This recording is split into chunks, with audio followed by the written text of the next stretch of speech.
सामान्य शब्दों में समझें तो जब नम हवाएं पहाड़ों से टकराती है तो वे ऊपर की ओर उठती है। ऊंचाई बढ़ने के साथ तापमान गिरता है।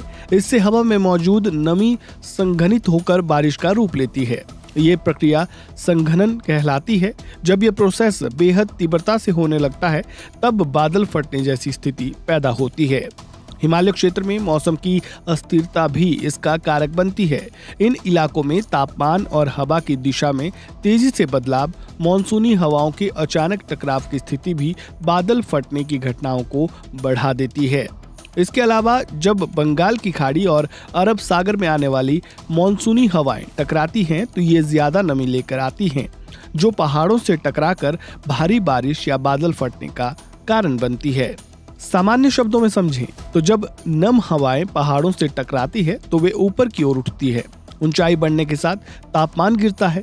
इससे हवा में मौजूद नमी संघनित होकर बारिश का रूप लेती है। ये प्रक्रिया संघनन कहलाती है। जब यह प्रोसेस बेहद तीव्रता से होने लगता है तब बादल फटने जैसी स्थिति पैदा होती है। हिमालय क्षेत्र में मौसम की अस्थिरता भी इसका कारक बनती है। इन इलाकों में तापमान और हवा की दिशा में तेजी से बदलाव, मानसूनी हवाओं के अचानक टकराव की स्थिति भी बादल फटने की घटनाओं को बढ़ा देती है। इसके अलावा जब बंगाल की खाड़ी और अरब सागर में आने वाली मानसूनी हवाएं टकराती हैं तो ये ज्यादा नमी लेकर आती हैं, जो पहाड़ों से टकराकर भारी बारिश या बादल फटने का कारण बनती है।